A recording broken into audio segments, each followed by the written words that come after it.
This is Weights and Wealth, your one-stop shop for entertaining education on building a stronger body and bank account. We are not doctors or financial advisors and must warn you this is not medical or investing advice. It is for your entertainment.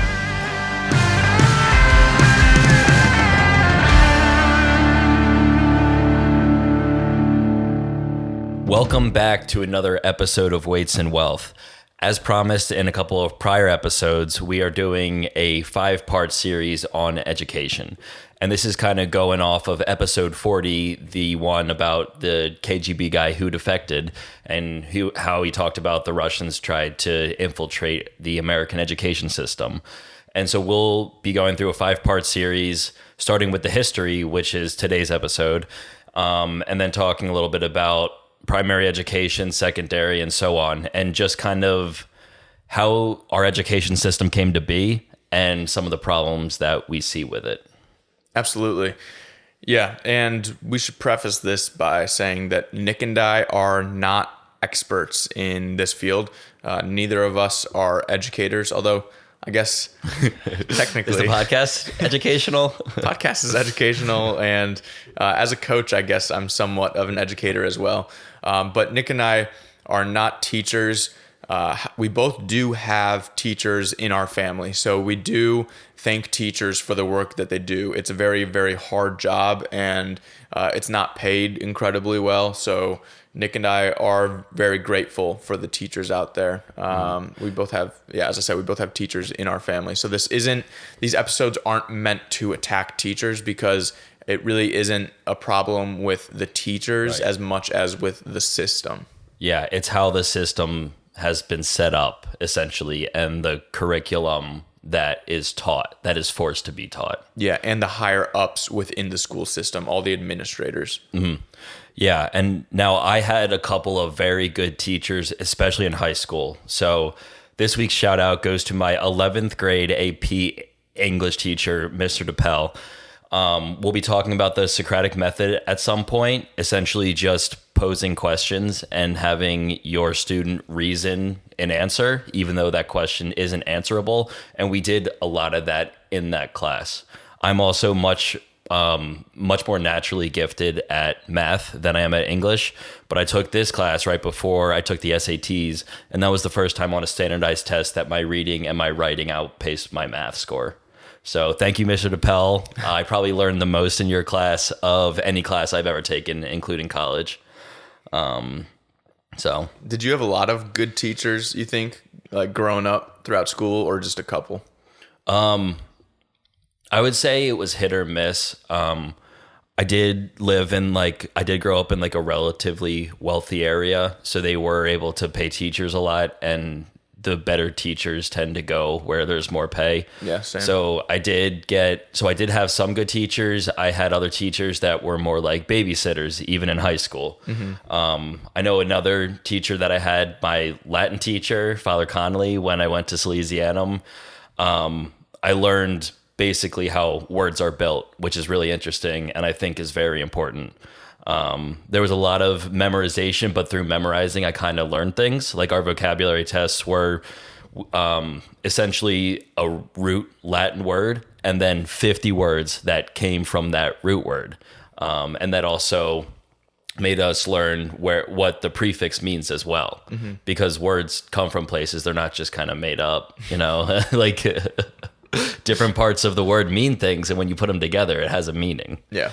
So I had some good ones for sure, but I had some not so good ones as well. Yeah, I had a few good ones, but I feel like I had more bad teachers than good teachers. I don't know. It's kind of unfortunate, but shout out especially to Mr. John, who listens to the show. He's commented on YouTube before. He was our second grade teacher. Everyone in my family had him in second grade, and he was the best. And then in middle school, Mr. Smith, 6th grade math. Incredible teacher. And then for high school, a lot of my tech teachers were really good. The engineering teachers were like the best teachers in the school. And then Mr. Welsher for AP Psych was a really good teacher as well. So Yeah. And I really think that, at least what I've noticed, the difference between a good and a bad teacher is the ones that care a lot. They actually care about what you learn, like not the tenured people that are just concerned about collecting a paycheck, which those are out there too, and don't really care about their students as much. So, yeah. All right. So instead of doing our typical article and talk section for this episode, we're going to just go with an education article that gets us into the show here and the topic of education. And the guy that wrote this article, so he wrote it in 1991. It was an op-ed in the, the Wall Street Journal or Washington Post, maybe? It was an op-ed that he wrote in 1991, but this guy, John Gatto, was a teacher of the year for New York and for New York City in like 1989, 1990, 1991. For a few years, he was awarded as the teacher of the year in New York City and New York. And then all of a sudden, he's basically at the top of his game. It's like Aaron Rodgers being MVP and just quitting football. The guy just stopped teaching, and he wrote this op-ed when he quit that says it's titled "I Quit," I think. So Nick is gonna read it here for you guys. So if you want to skip this article of Nick reading it, just fast forward 2 or 3 minutes. Otherwise, Nick will get started on that. Yep. And since Ted and I aren't experts in education, we figured we would read something that someone who is an expert wrote. So Ted read one of his books, a lot about the history. And I read one of his books that more point out the flaws and what the education system really teaches. Yeah, we don't just postulate on this show. We come with detailed research and show notes when we show up to these episodes. We do. I like postulating, but so this is John Gatto. I quit, I think. I've taught public school for 26 years, but I just can't do it anymore. For years, I asked the local school board and superintendent to let me teach a curriculum that doesn't hurt kids, but they had other fish to fry. So I'm going to quit, I think. I've come slowly to understand what it is I really teach. A curriculum of confusion, class position, arbitrary justice, vulgarity, rudeness, disrespect for privacy, indifference to quality, and an utter dependency. I teach how to fit in a world that I don't want to live in. I just can't do it anymore. I can't train children to wait to be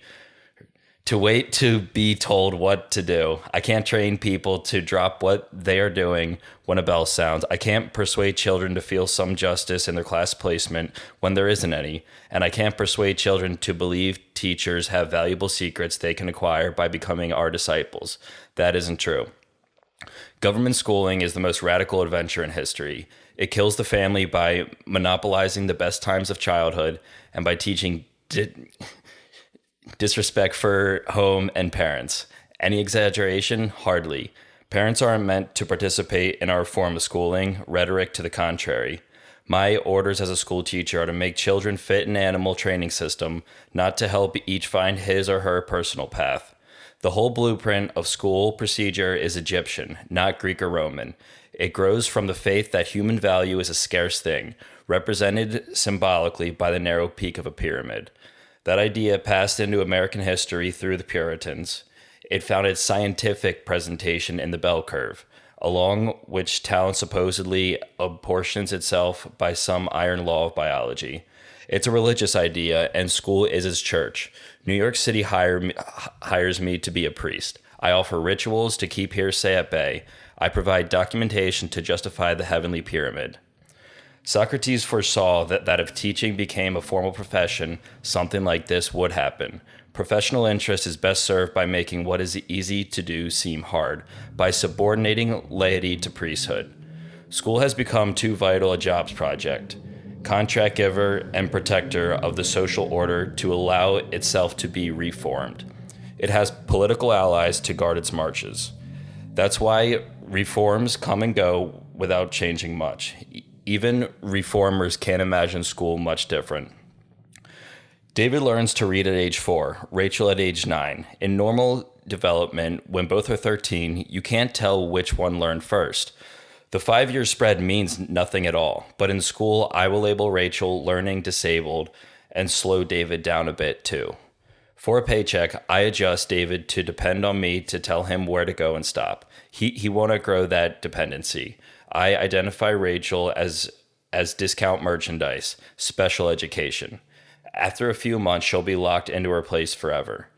In 26 years of teaching rich kids and poor, I almost never met a learning disabled child. Hardly ever met a gifted and talented one either. Like all school categories, these are sacred myths, created by the human imagination. They derive from questionable values we never examine because they preserve the temple of schooling. That's the secret behind short answer test, bells, uniform time blocks, age grading, standardization, and all the rest of the school religion pushing our nation.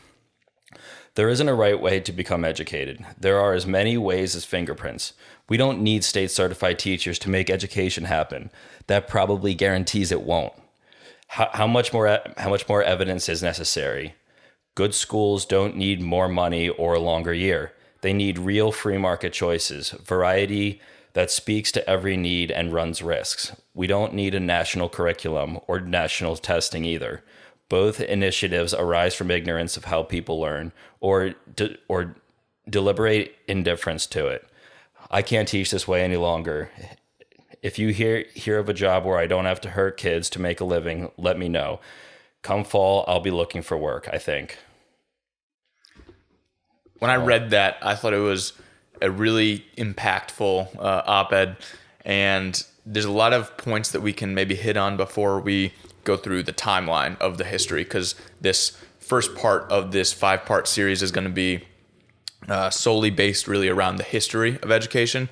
But before we get to that and go through the timeline starting from ancient times, we can start with some of the points he made in there. The first point, I guess, that we can talk about maybe, Nick, is where he talked about Socrates foreseeing that if teaching became a profession, it would lead to what did he say? Aberration of knowledge. So looking back at my high school or even in college, the best teachers and professors I had typically were not career teachers. All the engineering teachers they worked for 20 years in an engineering job, made enough money where they were like set or didn't really care about money that much, and then became a teacher as a way to kind of like give back, right? So like some people after their career, they'll go into politics and like public service. These guys all did engineering careers for 20 years and then became teachers, and they were way better teachers than all the teachers that were career teachers. Yeah. Same thing with like my AP Psych teacher, who was, I think, like a stonemason, at least part-time for a while, and then was a teacher. He just seemed to have a better grasp on like how to teach people and how to communicate with people. Yeah, because I mean, you do develop all those skills while you are actually working in the field. Like you learn how to communicate things to people below you who are trying to learn them, and that just comes about naturally. And what you were saying about the career teachers just not being as good. I mean, there's that old saying that if you can't do, teach. So it's all just from a textbook. There's no, like, they haven't experienced how things actually work in the real world. Why do you think my job is teaching people how to get big and strong? Yeah, I mean, you've done it. No, those who can't do teach. But I mean, after you did it, then you started teaching it, you know?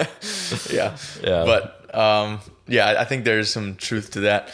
And I guess we can go on to one of the next things. Was there anything you wanted to hit in the article that really jumped out at you?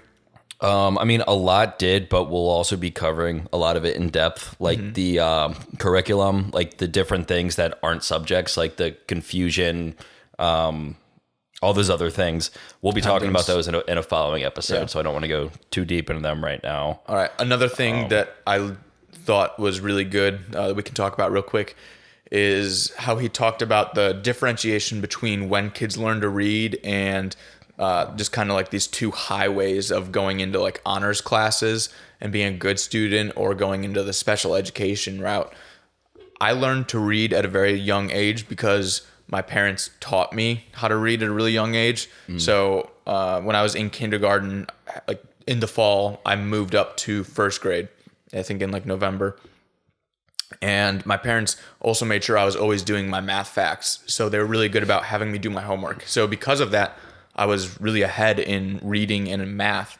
And so then towards the end of elementary school, they started to have some of us split off and start learning algebra and other things. So right there from like fourth grade, I think, is when they started having kind of this portion of us go into quote unquote like honors class.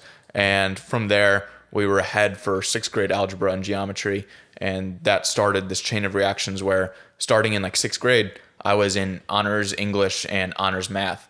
And from there, I was always in honors and AP classes. But there were kids that were, I would say, definitely smarter than me that just didn't have that early jump, maybe. Mm-hmm. And so they weren't on that trajectory. And it's hard to kind of switch course like that and get on the other trajectory. So I think this is something that schools today do is just from when someone's starting point is, they get forced down one of these two highways into like the special education classes, even maybe if they don't need it, or into honors track, even if maybe they aren't really an honors student. I mean, I was in the honors college at Dayton. Yeah, so academics were not one of my top priorities, and I should not have been in the honors college, but I was in it just because of my early start through elementary school, getting into those classes, right? Yeah, same. I mean, I started in the honors college, but I don't think the classes were actually any different. I think they were just designated honors. Yeah. I don't know.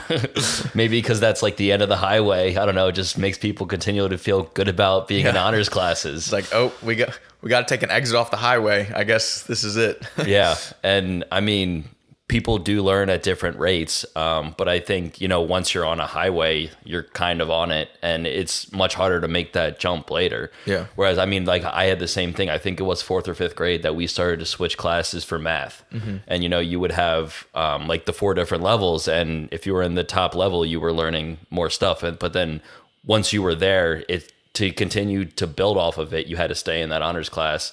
Whereas the people not learning as much, they had to learn what the honors kids learned the following year. Yeah. And it just kind of goes like that. Yeah. Yeah. One of the many problems. Yeah.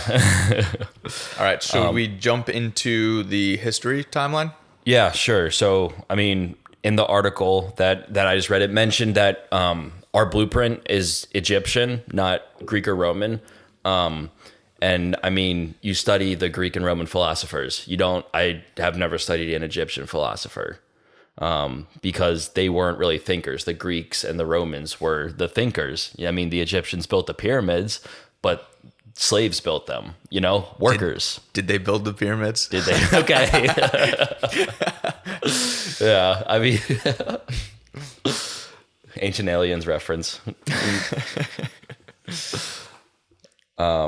So I guess, a lot of people have this misconception that like the Romans and Greeks had schools, right? But that wasn't really the case. Like you see in that Socrates quote, if teaching becomes an institution ever, like at that point, it wasn't an institution. The earliest schools that they had in ancient Rome and ancient Greece have kind of been, in history classes, they extrapolate it, and you learn that they had these academies that people would go to. That was very, very rare. There was like a very few people at the top that were essentially like the ones in power that maybe would have a tutor for their kids. But most people were not educated in a school setting.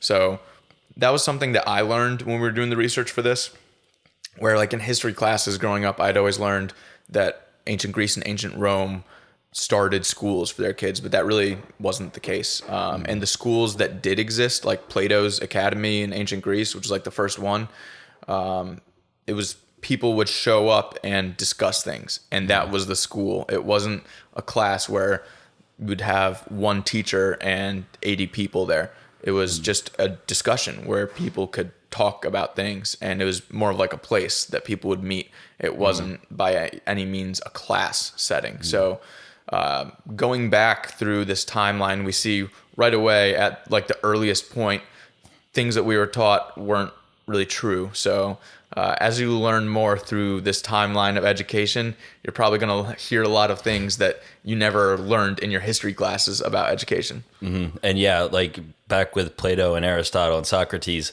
their classes weren't as structured either. You know, like you talked about, they would just discuss things. Bells didn't. Actually, no, bells probably did exist back then. Well, but they didn't have classes like that. But they It was didn't just have people like would show up and electronic, discuss. right?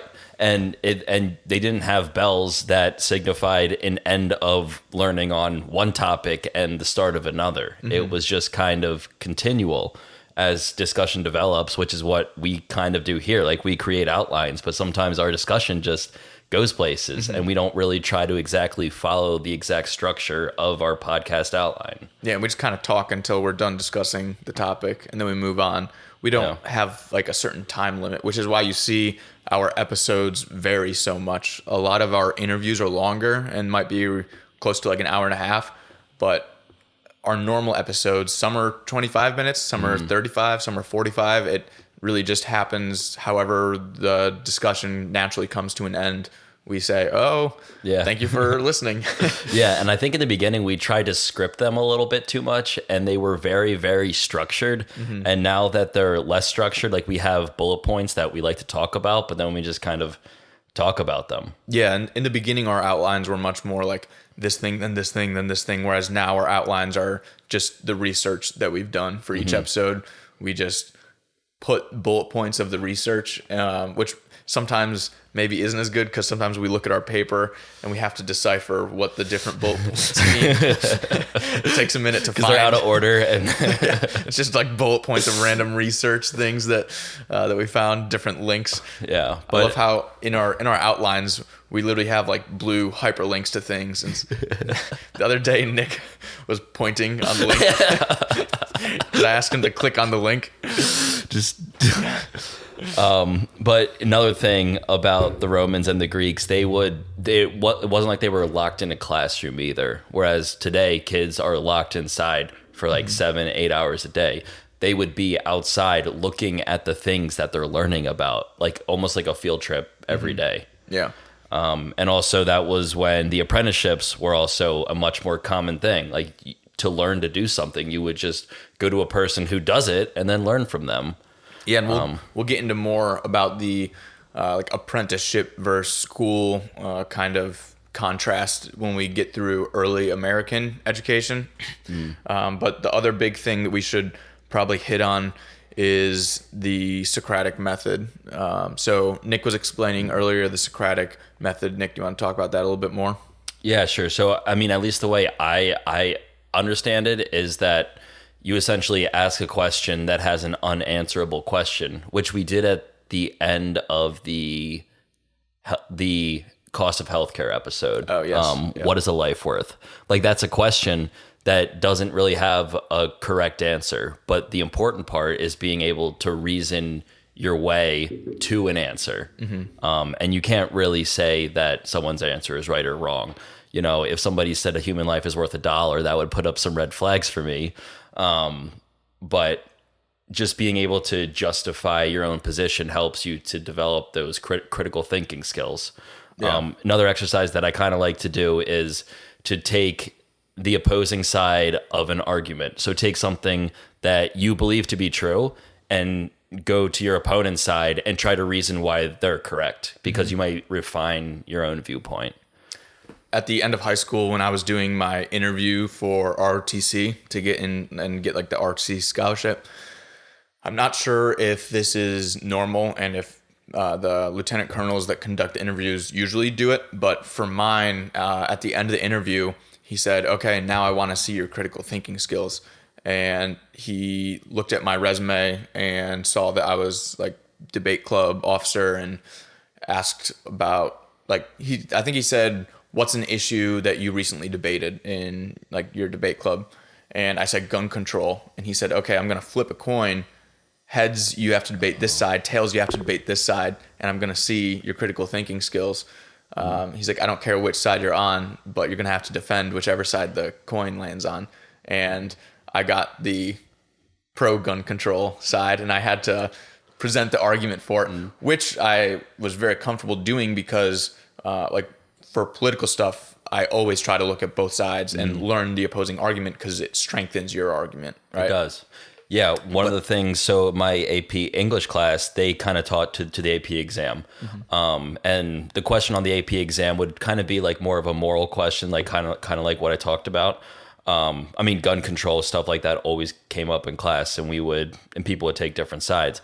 But the way to end your persuasive essay is to basically take an argument from the other side and try to make it as strong of an argument as possible, and then say why it's wrong.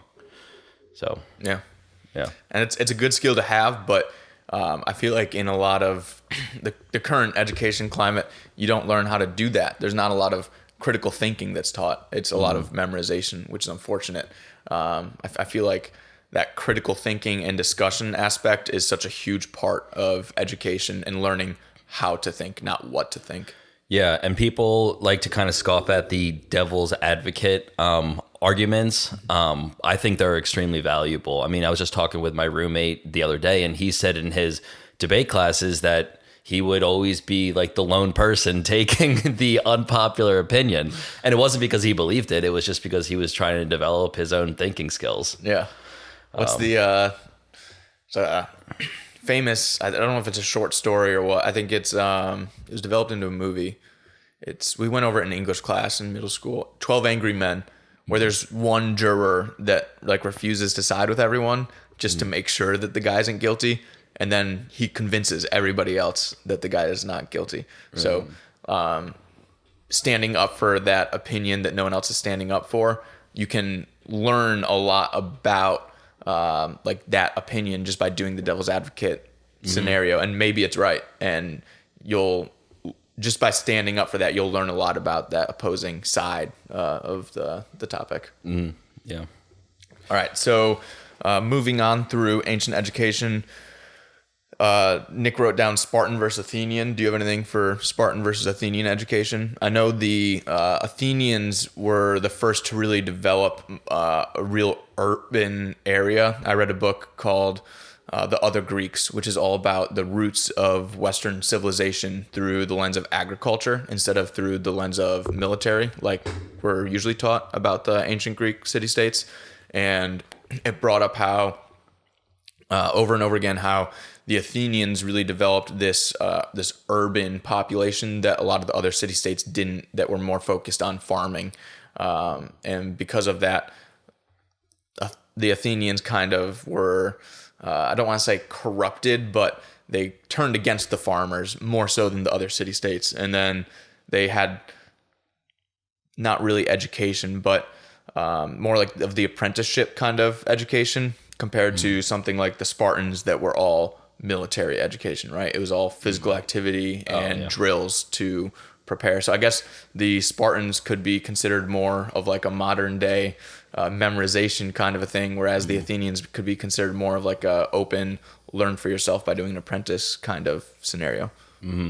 Yeah, I mean, I'm not very against memorization either. I do think it definitely has its place and can help you start to develop skills, because when you memorize things, like you over time will start to learn them.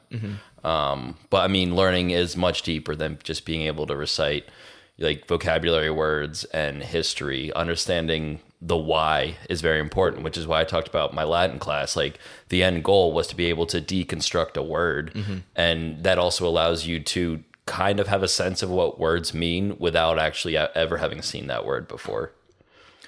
Yeah, and that gets into like learning a small base and then letting people learn on their own after getting that initial base, which we'll talk a lot more about in the homeschooling episode, which I think is part 3 of this education series.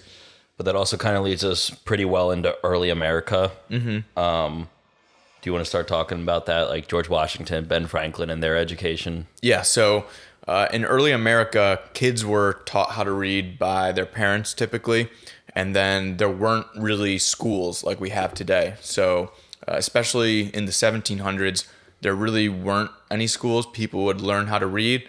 They might go to a small single-room schoolhouse for 2 or 3 years, and then after that, they were kind of on their own, and they would do a lot of learning through like apprenticeships and getting jobs, because kids would still work back then. They just kind of fit into society as little people.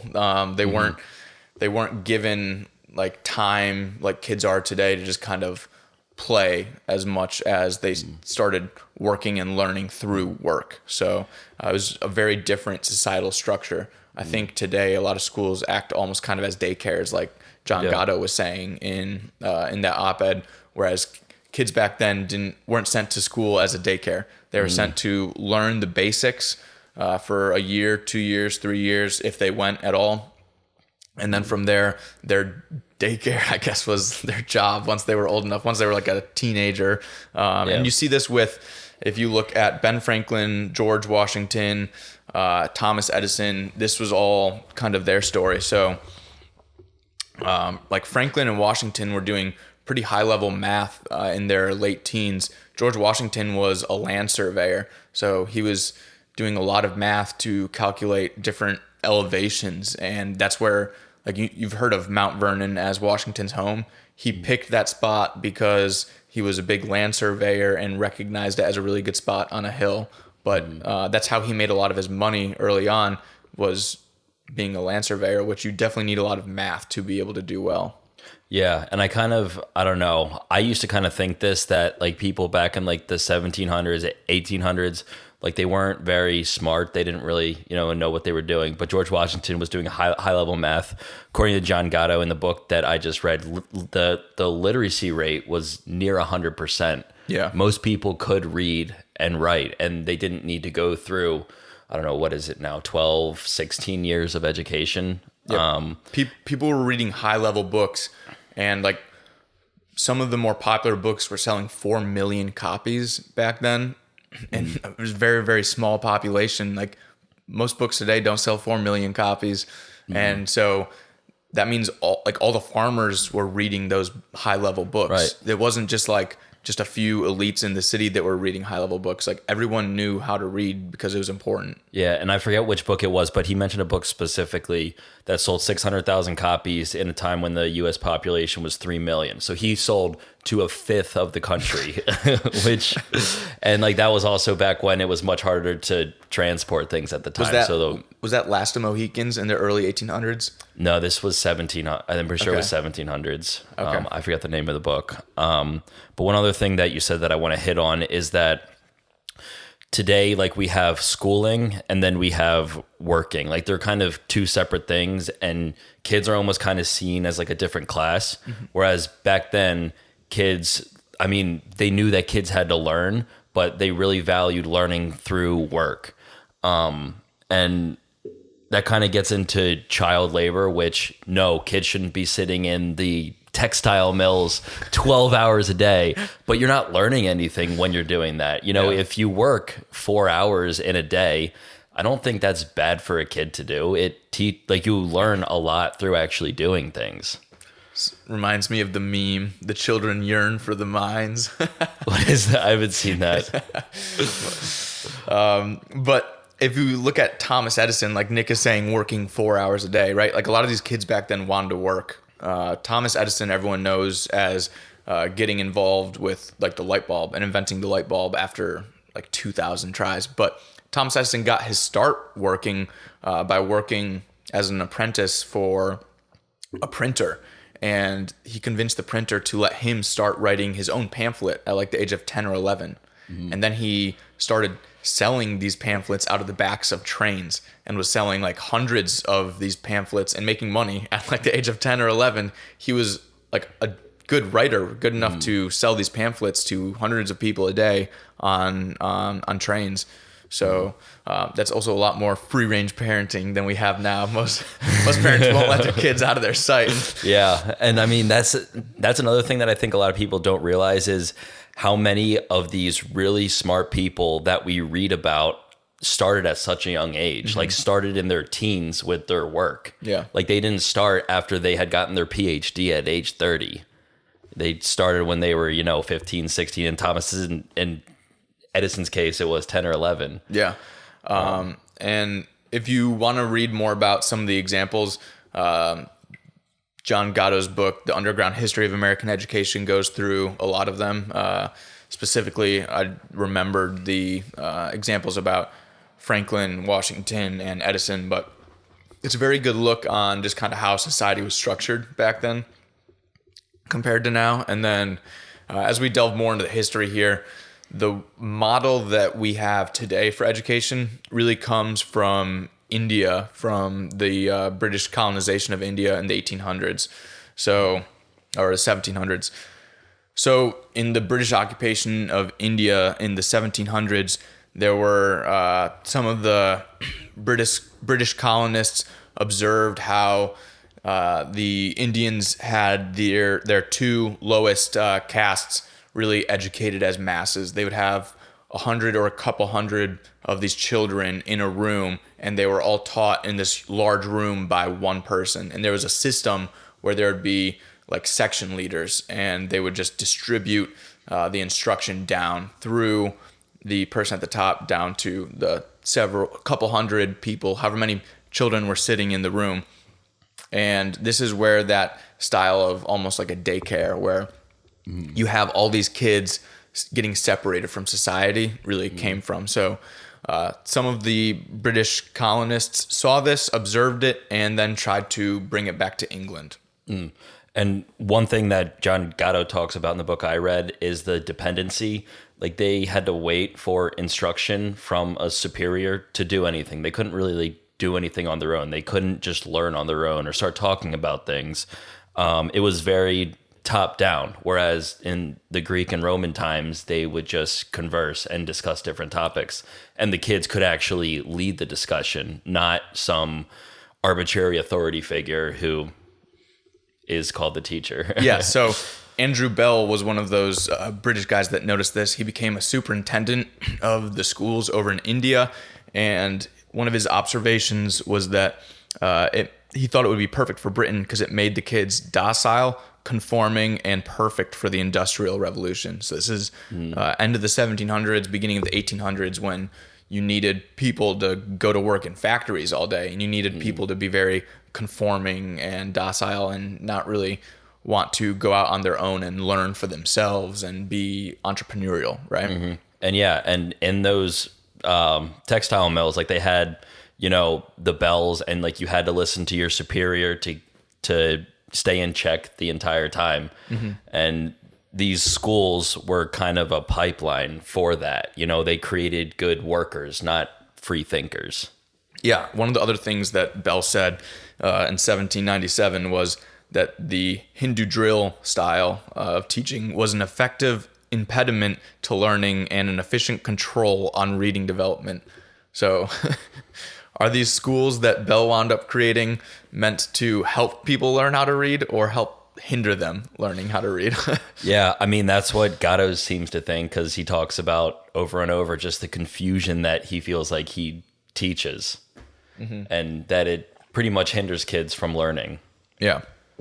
So Joseph Lancaster was another British guy that read Bell's pamphlet, and he thought schools would do the opposite. He thought that this system of getting everyone in one place wouldn't be an impediment to learning, that it would help people learn. So Joseph Lancaster started creating Lancaster schools all over Britain, and then they were mainly in low-income areas, so that parents that had to go work in the factories all day could then send their kids somewhere during the day, since they weren't going to be around. So what he did is he started creating these Lancaster schools in Britain, and then in 1806 he created the first Lancaster school in New York City.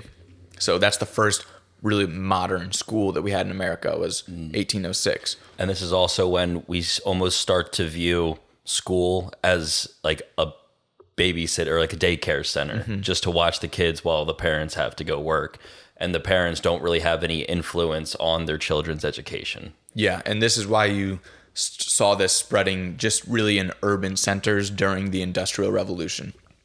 So then by 1829, it spread out from New York City, and in some urban cities like Boston, Philadelphia, New York, you started to see these Lancaster schools, where you would have one large building with 300 to 1,000 kids seated in these rows with one person teaching at the front of the classroom. And I mean, if that isn't like a factory pumping out robots, I don't know what is. Yeah. That's a very small teacher to or student to teacher ratio. Yeah, and I mean, it's really hard to have any sort of impact on the class and guide the discussion in any way as a student if you're just one of 1,000. Yeah. You know, the teacher is the one that has to guide the entire thing. And I mean, students have a lot to offer the teacher as well. They can bring up points that the teacher hasn't realized before. And that's kind of the point of discussion rather than just one person going on a monologue for 50 minutes. Yeah, and instead of discussion, these Lancaster schools, as we mentioned, followed the Hindu drill style where everyone was ranked in the classroom setting, and it wasn't a discussion, it was more drill. And this is where that memorization and ranking by ability to memorize really stems from. So yeah, and John Gatto talks also a lot about class position and how important that is. I mean, kids are still ranked. I mean, my school was ranked by 10%, so you knew where you fell, which percentage you fell into, and it kind of makes people tie their self-worth to their rank. Mm-hmm. You know, whereas before there wasn't any of that. It like you weren't an A student, you weren't a B student, you weren't a C student.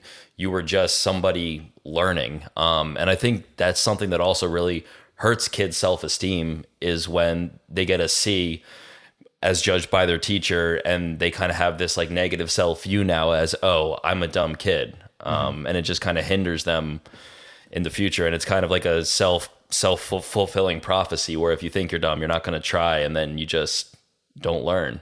Yeah. And speaking of hindering kids, so in 1840, there's records from Connecticut and Massachusetts that show in different jurisdictions or counties, anywhere between 93 and 100% of people could read. So that's 1840. Obviously, that's in the North, so that doesn't take into account like in the South where there were slaves that intentionally were not taught how to read, which is one of the more horrible parts of American history. But as far as the North goes, people could generally read 93 to 100% literacy rate, right? So that's 1840. In the 1830s, this guy named Thomas Gallaudet started doing some research with deaf people. And he found that deaf people were able to learn how to read better using what's called the whole word approach. So learning what the words mean instead of phonetically sounding things out by the letters. Right. Because if you're deaf, you have a lot harder time phonetically sounding things out because you can't hear the sound, right? So how are you going to be able to sound things out? So with deaf people, he found the whole word approach taught them how to read faster. And after making this discovery, he thought it would apply to everyone. So did it or no? No. Okay. Because I don't even really know what you mean by the whole word approach. Like I was only ever taught to sound things out. Like I don't really know what the whole word approach. Yeah. So the whole word approach, unfortunately, just kept on progressing throughout the rest of the history of American education as the way to teach kids how to read. But parents generally that taught their kids how to read would teach them how to read phonetically. But in a lot of schools, they would teach the whole word approach. And we'll go through how that progressed over time. But the important thing here is that before the whole word approach was developed, almost everyone in the North could read. So in 1875, Francis Parker was the superintendent of Boston schools, and he promoted the Quincy Method. The Quincy Method you'll recognize a lot from what we see in schools today. And it was a group activity approach, which got rid of individual learning for the good of the collective. And it had a large emphasis on the miracles of science instead of on history and philosophy and literature. And I think we see this a lot in schools today. Everything kind of given like a science level. Science is given a much higher level of importance than things like philosophy or English or history. Yeah, I mean, I used to be against a liberal arts education. I have completely changed my view on that now because things like philosophy and even looking at history, because you can look at history through different lenses, that helps you develop critical thinking skills rather than just knowing 2 + 2 = 4. Yeah, I agree. And one of the most notable things about this Quincy method that was brought to Boston schools in 1875 is it eliminated discipline, and reading started to be taken out of the classroom. A lot of things were group focused and science focused, and books weren't read as much inside of the classroom, which I think we see in school today. Like, you almost never read books in school. You read an English class. English class is the reading class, but in your other classes, you don't. And that's another thing that Gatto talks about is the segregation of learning. Like, all these things are kind of related, but we segregate them into like 5 or 6 different categories. But with the Quincy method, remember, the individual learning was taken out for the good of the collective. So this is where you see in English class, the reading that you do is done as a group, and it's slowed down to the lowest common denominator, right? So Gatto talked about this in that op-ed, how he has to slow down Johnny, who learned how to read at 4 years old, and artificially hamper the amount of learning he can do because he has to match the rest of the class. So it started in the late 1800s, and in 1882, the Appleton School Reader for 5th graders contained Shakespeare, Henry Thoreau, George Washington, Mark Twain, Ben Franklin, Thomas Jefferson, Ralph Waldo Emerson, and many more. So pretty high-level reading for 5th graders back then in the late 1800s. And we really don't see this today. I mean, today a 5th grade reading level is like recognizing 4-letter words. The whole word method. It's literally like, can you recognize these words determines your reading level. Yeah, and I think that also kind of goes back to my Latin teacher and how he taught us vocabulary. Like, we learned what the parts of words mean. So it wasn't just memorization, it was also understanding what different parts of different words mean. Whereas the whole word approach, I feel like that's more just memorization. Like, people will naturally kind of figure out what prefixes are over time, and just from memorizing those words by noticing a pattern. But actually breaking a word down is extremely beneficial, which is what you do when you sound out a word. Yeah, exactly. And more into the whole word method, if you've learned much about the history of education, you've probably heard that like the Prussian model really influenced the American education system during the Industrial Revolution. Have you heard that before? Come across that? A little bit. I mean, there's a city where I grew up called King of Prussia. So, I mean, yeah, it had, like, they definitely had some influence. So in 1885, James Cattell, who studied with Wilhelm Wundt at Leipzig, he said that he proved in a study that people read words and not letters. And for the next 80 years, schools started to adopt this approach, even though the study was never redone over the course of the next 80 years until 1965, when it was proven false. People would read better and faster and learn how to read more with sounding it out phonetically than using the whole word approach. In 1901, so we're finally onto the 20th century now, Social Control was an article put out by University of Wisconsin sociologist Ed Ross, and he said, plans are underway to replace community, family, and church with propaganda, education, and mass media. So 1800s, the big takeaway is that we started to see the creation of these schools, and kids were no longer embedded in the family and the community and learning through their jobs and apprentices as much. And then in the 1900s, we start to see where there's almost like this approach to indoctrinate children kind of begins. Mm-hmm. Yeah, because this is also when technology really started to increase and you needed people to do these menial jobs. And basically that's what helped create those kind of workers.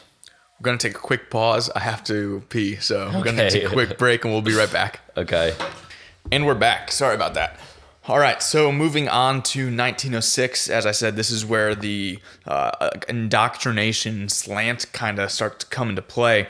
You see the Rockefellers come into play big here. Occasional letter number 1 from Rockefeller's General Education Board. I'm going to read a quote from that letter. It says, "In our dreams, people yield themselves with perfect docility to our molding hands. The present educational conventions, intellectual and character education, fade from our minds, and unhampered by tradition, we work our own goodwill upon a grateful and responsive folk. We shall not try to make these people or any of their children into philosophers or men of learning or men of science. We have not to raise up from among them authors, educators, or men of letters. We shall not search for embryo great artists, painters, musicians, nor lawyers, doctors, preachers, politicians, statesmen, of whom we have ample supply. The task we set before ourselves is very simple. We will organize children and teach them to do in a perfect way the things their fathers and mothers are doing in an imperfect way." Rockefellers obviously had a lot of power, and they were not afraid to yield it on the children of the day. Mm-hmm. And I was just going to go back to kind of like the child labor during the time, where I guess, kids definitely should not have been working in these factories, but by forcing them into schools, into essentially like a square room, I don't think that's much worse. Yeah, I think an apprenticeship for a kid is much better than working at a desk in a textile mill. And the desks in the classrooms mirror like a desk in like a workshop, right? Yeah. So instead of like sitting at a desk sewing something, they were sitting at a desk being drilled. Being drilled how to eventually work at a desk sewing stuff. In 1909, in a speech to New York City High School Teachers Association, Woodrow Wilson, one of my least favorite presidents of all time. So this is when he was a teacher before he was a president. He said, "We want one class of persons to have a liberal education, and we want another class of persons, a very much larger class, of necessity in every society, to forego the privileges of a liberal education and fit themselves to perform specific, difficult manual tasks." There you have it right there. They want the masses to fit their mold and do manual labor, essentially, right? Yep. Yeah. And we kind of still see this today with the growing divide between the lower class and the upper class. It kind of started here. Like, it wasn't really an accident that people aren't educated, don't get a liberal arts education, aren't really taught to think for themselves. Yeah. 1917, the Education Trust, made by, you guessed it, Rockefeller, Carnegie, Harvard, Stanford, University of Chicago, and the National Education Association. Its chief end in its founding was described as being to impose the young ideal of subordination. And again, this is from the Hindu drill style with Lancaster and Bell in the early 1800s. And then 2 years later, in 1919, Arthur Calhoun's Social History of the Family notified that nations' academic associations are to care for children, and that this was passing from the family unit into the custody of community experts. This struck me because of the wording, just because of the past couple of years, how experts have kind of tried to impose their will on people and think that they know better for people's children than parents do. Yeah, and there are outlier situations where the parents are really bad, but I have heard from teachers that I know that they want to teach what they think is best for their children and just want to ignore what parents have to say, which is why I think parents should have a lot of say into what goes into their children's curriculum, because who wants better for their kids than their parents, like 99% of the time? Yeah. Yeah, no one cares more about their kids than those kids' parents. Yeah. Throughout the 1920s, just from these excerpts I've read from these articles and statements, and then as you start to look at the rise of dictators leading into World War II and fascism over in Europe, there seemed to be this very weird obsession of people in charge of the education system, being obsessed with the ability to control children and guide and mold society. I don't know if it was because, as Nick mentioned, there was a huge increase in technology in the early 1900s, but there was this rise of this class of people that's sole goal in life was to control the direction of society. Mm-hmm. And it's very easy to do through education, which kind of makes me question certain things in my own, like even like the Pledge of Allegiance. I mean, like personally, I think America is a great country, but just having to repeat, like that's what the Nazis did too. Mm-hmm. Like they had their children just repeat things over and over and over. And it just kind of makes me wonder, was that, like, where did that originally come from? You know, I don't know. Do you, okay, what's your opinion on it? Yeah, no, I mean, so I feel like it's good to do the Pledge of Allegiance because it instills that American spirit in you, right? Like you're proud, you're proud of the flag and you're looking to the flag and everything, but also it can have like a nefarious side to it if that flag is not used for good, right? Just like you said with the Nazis, like they did the same thing, but to their flag, right? Which is why hopefully if people get a liberal arts education, they would be able to figure that out for themselves rather than just blindly following something. Yeah. I do think with the Pledge of Allegiance, if you look at the words, it has good meaning. And I think it's like the words that are important if you're repeating something like that. Yeah. Moving on to 1933, the executive director of the National Education Association said they would accomplish by education what dictators in Europe are seeking to do by compulsion and force. This goes right back to the KGB episode we did for the 4th of July, where Yuri Bezmenov was saying it takes 15 to 20 years to demoralize a country. And then once you've raised an entire generation under your schooling and your principles and your lies, then it's easy to go into crisis mode and take advantage of that newer generation. Yeah, and they also aren't using compulsion and force. And I think that's very important too, because when like somebody can see that somebody's being violent, that's very obvious and it happens very quickly, and you can easily, like a rational person would want to put a stop to that. But when it's very gradual over time and nobody's being physically hurt, it's much harder to tell what's actually happening. In 1934, Public Education in the United States, written by Elwood Cubberley, has a section called A New Lengthening of the Period of Dependence. And this is what Nick and I have been talking about a lot during this episode, with that period of dependence for children. And this said, this writing by Elwood Cubberley said, "It has come to be desirable that children should not engage in productive labor. On the contrary, all recent thinking is opposed to their doing so. Both the interests of organized labor and the interests of the nation have set against child labor." But as Nick and I were saying, like there's a difference between organized labor, which I think is referencing like the textile mills, and a kid learning the basics of how to read first and then doing an apprenticeship that he's interested in or she is interested in and continuing their education through practical means that way. Yeah, and something I talked with Ted about before the podcast is that I was interested in coding at one point, and I was kind of learning how I was going to learn it, which is something that's hard for a lot of people to do, is do their own self-directed learning, because for 12, 15 years they've had something coming to them saying this is the order that we're going to learn these things.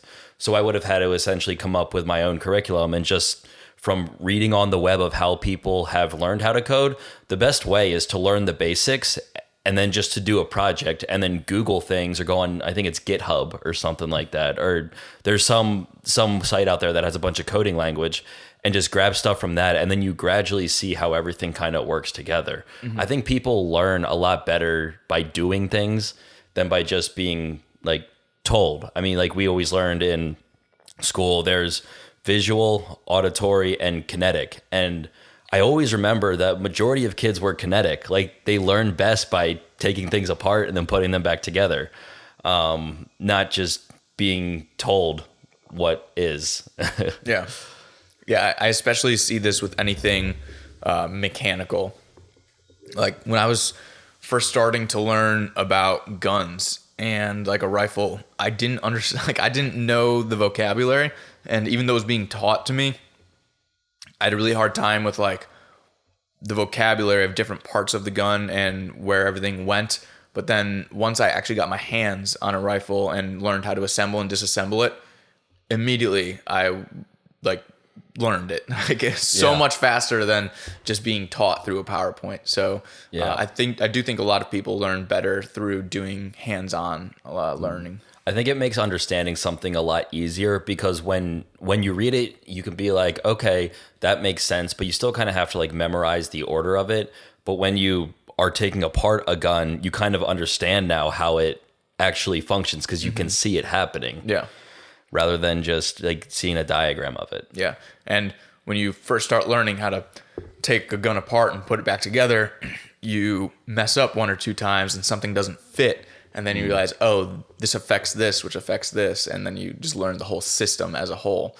Where with a lot of learning from books or listening, you're kind of grasping concepts, but you don't learn how they fit together as a whole. Yeah, and I think people learn very well through making mistakes. I mean, parents talk about that all the time.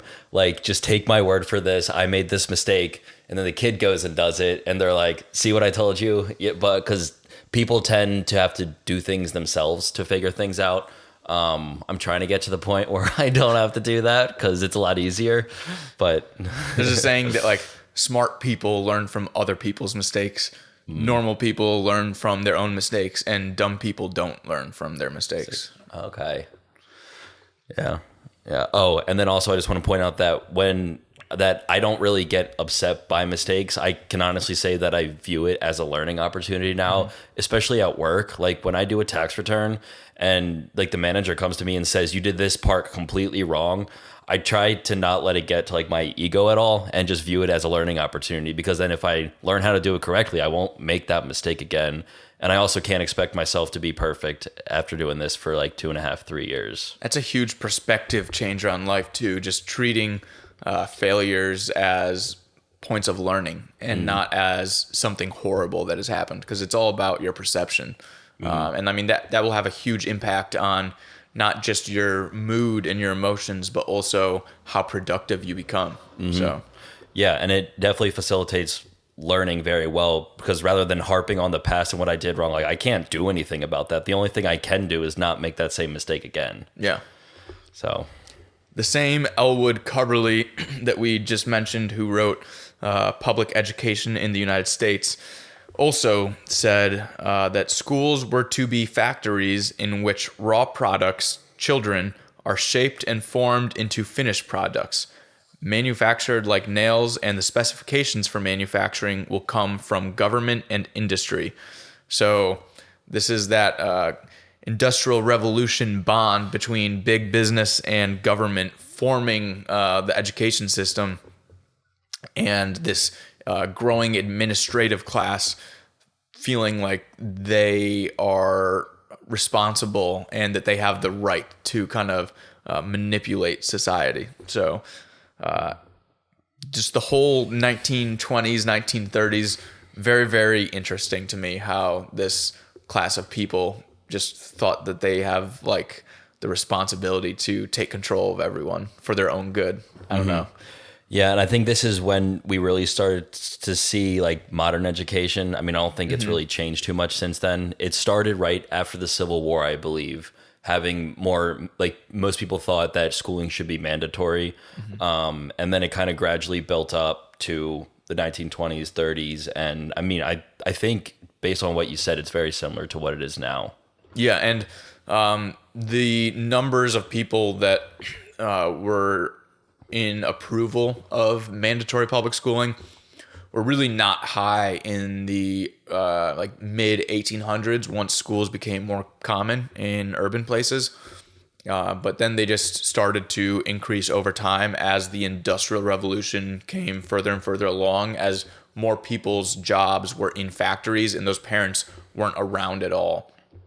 I mean, if you look at like Ben Franklin, like we talked about earlier, his dad was a candle maker. So he would help his dad make candles. He was one of 7 children, but he would help his dad make candles, and during that time he learned how to read, and then he went to like a one classroom school for a couple of years, and after that he was doing all of his reading on his own time, and he got an apprenticeship with a printer.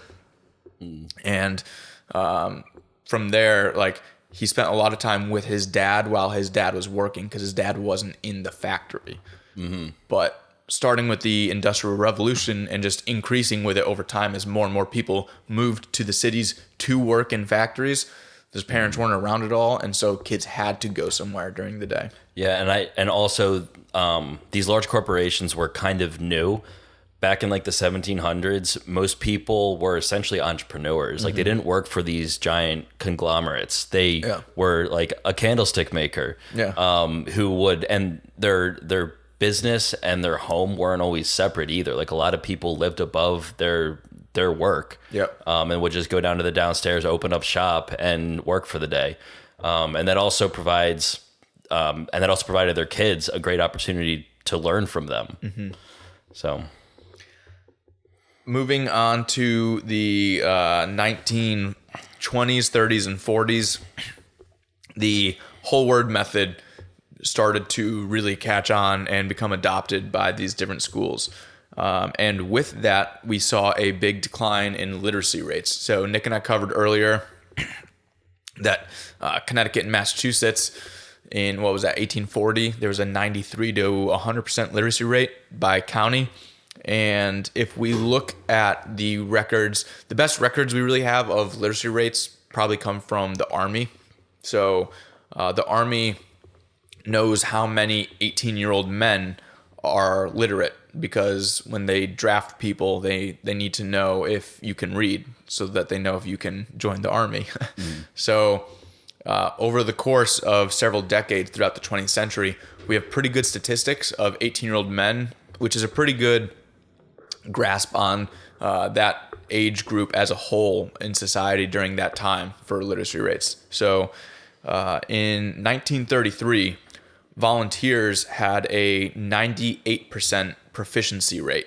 And the proficiency rate that the Army used was a 4th grade proficiency level for reading. So that's not a very high bar, but 98% in 1933. So basically everyone has a baseline level of reading and literacy. 1941, draft for World War II, draftees had a 96% proficiency rate. Note that the public schools had started converting to a whole word style during the 1920s and 30s. And then in 1951, just 10 years later, after the 96% proficiency rate, this is now a whole generation being brought up with the whole word method. We have a 15% drop to an 81% 4th grade reading level proficiency rate. And then by 1973, for Vietnam, there's a 73% proficiency rate. So 1933, 98%, 1941, 96%, 1951, 81%, and 1973, 73%. So, and then even with African Americans coming out of slavery or sharecropping and just basically being suppressed for reading, in 1940, the literacy rate was 96% for white people and 80% for black people, despite the Jim Crow history of suppressing reading, right? By the end of the 20th century, we have a 13% drop for white people to an 83% literacy and a 20% drop for black people to 60% literacy, in spite of us spending 3 to 4 times as much on education. So in terms of being able to read, learning how to read phonetically is absolutely huge. And having your parents teach you how to read is a big indicator for success in school. Yeah, hold on. I'm looking something up quick. I have always been kind of interested in, the economy, and I just wanted to see, because people are always talking about spending more money on schools as if they'll get better just by throwing more money at them. Classic government solution to a problem. Just burn more money and it will get better. And I'm trying to see exactly what this says. Annual expenditure per student on educational institutions for primary, secondary, and tertiary education in 2019. U.S. is number 4. No. In spending? Total, they are number 2, right behind Luxembourg. Which is a very, very small country. They are, but this is also per capita. Yeah, but I'm saying like per capita, a very small country like that is probably going to have a larger per capita because it's more of a homogenous society. That's true. So small. And I think they're also the richest country in the world. They have the highest income per capita as well. U.S. is second overall, 4th in primary education. Okay. So we spend a lot of money on education, but we don't have a lot to show for it. More than Korea, which I know has been climbing up the ranks very quickly in the terms of standardized testing. So it might be time to look at our education system rather than solely how much we spend on it, because that obviously hasn't been working. Yeah. So, all right. Well, we have more here, but this brings us up through 1940, and we're going to stop here for the history of education. And the next part of this will be on primary education. And we will go into some alternative schools that have seen good results as well, that kind of take from the history of education here to use different methods and how apprenticeships can work into that as well. So that episode, we're gonna space out these education episodes so it's not 5 in a row. Don't worry. If you're here for the weights and wealth stuff, we'll be back with that for the next episode. But every maybe 6 or 7 episodes here, we're gonna have the next installment of this education series. And yeah, and once you listen to this one, if there's anything that you want to know about education, please send us questions and we can try to include them in our future education podcasts. So, yeah. All right, guys. Thanks for listening. Thanks for joining us today at Weights and Wealth. And don't forget to apply today's lessons to live healthy and wealthy. If this conversation will contribute to your fitness and financial gains, please share it with a friend or family member and give a 5-star review so more people can lift bigger weights and get bigger bank accounts.